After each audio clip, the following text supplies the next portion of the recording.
गुरुवार को वोट चोरी वाले मुद्दे पर अपने खुलासे से सियासी गलियारों का माहौल गरमाने के बाद कांग्रेस सांसद राहुल गांधी ने अब नया गदर मचा दिया। राहुल गांधी ने चुनाव आयोग पर फर्जी तरीके से वोटरों के नाम हटाने का आरोप लगाते हुए सोशल मीडिया पोस्ट में लिखा कि देश के युवा, देश के स्टूडेंट्स, देश के जनजी संविधान को बचाएंगे, लोकतंत्र की रक्षा करेंगे और वोट चोरी को रोकेंगे। Shri Rahul Gandhi ji leader of opposition है। उनका काम देश की वास्तविकताएं सरकार को बताना है, सरकार की आलोचना करना है, सरकार को कटघरे में खड़ा करना है। लेकिन जब चुनाव आयोग और चुनाव ही कंप्रोमाइज होने की कगार पर खड़ा हुआ है, जब चुनाव आयोग लगातार चुनाव आयोग की पारदर्शिता संदेह के घेरे में है, तो देश का नौजवान ही, भविष्य का कर्णधार ही इस चीज को संभालेगा। क्योंकि सबसे ज्यादा अगर वोटों पर किसी के डाका पड़ रहा है तो वो नई पीढ़ी के डाका पड़ रहा है, जिसको आप जेनजी कहते हैं। तो आज की डेट में उसके अधिकार को छीना जा रहा है। हाल ही में पड़ोसी मुल्क नेपाल में जेनजी ने क्या किया, ये किसी से छिपा नहीं। ऐसे में राहुल गांधी ने जेनजी का जिक्र किया है, जिसके अब कई मायने निकाले जा रहे हैं।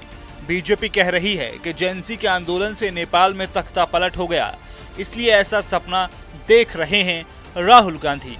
देश में बांग्लादेश और नेपाल जैसे हालात बनाना चाहते हैं राहुल गांधी। श्री राहुल गांधी जी जितने भी आरोप लगाते हैं वो सब टाइम फिस हो जाते हैं। वो कभी भूकंप लाने की बात करते हैं, कभी एटम बम फोड़ने की बात करते हैं, कभी हाइड्रोजन बम फोड़ने की बात करते हैं।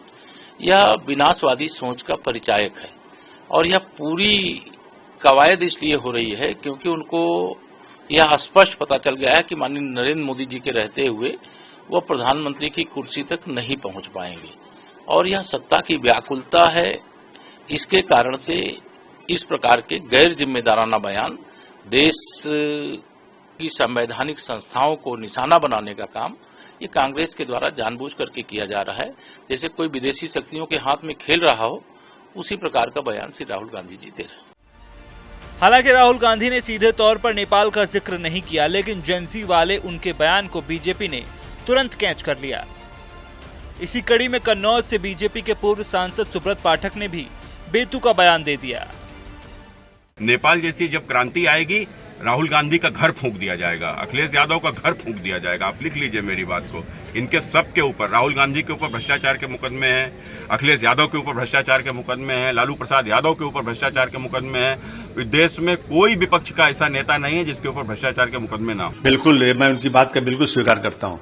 हमारे देश में नौजवानों की संख्या बहुत ज्यादा है। उन नौजवान देखना चाहिए कि देश किस तरफ जा रहा है। अगर वोटों की चोरी हो रही है, मशीनों में गड़बड़ी हो रही है, भ्रष्टाचार बढ़ रहा है, देश की जो है इकोनॉमी बर्बाद हो रही है। 2014 तक 55 करोड़ रुपया, 55 लाख करोड़ था, आज 1.5 लाख, 2 लाख करोड़ कर्जदार हो गए हैं। इन चीजों को देखते हुए हमारे नौजवानों को जो भविष्य है इस देश के अंदर, उनको आगे आना चाहिए और इसमें इंटरफेयर करना चाहिए। अब जेनजी पर जज्बातों का जोश ठंडा भी नहीं हुआ था कि सैम पित्रोदा के बांग्लादेश पाकिस्तान वाले प्यार ने नया घमासान मचा दिया है। Our foreign policy, according to me, must first focus on our neighborhood. Can we really substantially improve relationship with our neighbors? They are all small. They all need help. I've been to Pakistan, and I must tell you, I felt at home. I've been to Bangladesh. I've been to Nepal, and I feel at home. आपके करीबी Sam Pitroda Pakistan को अपना घर कह रहे हैं। आप चुप क्यों हैं? आप चुप इसीलिए हैं क्योंकि आपका मौन स्वीकृति बताता है। इसीलिए हमारा चार्ज यह है कि ये सिर्फ स्टेटमेंट सैम पित्रोदा के नहीं, ये एग्जैक्टली राहुल गांधी और सोनिया गांधी और गांधी वाड्रा परिवार की नीति और नियत है।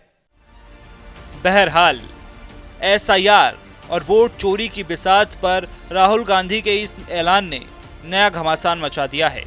बीजेपी जहां इसे देश में अराजकता का प्लान बता रही है, तो कांग्रेस का तर्क ये कि देश के युवाओं से संवाद में बीजेपी क्यों परेशान।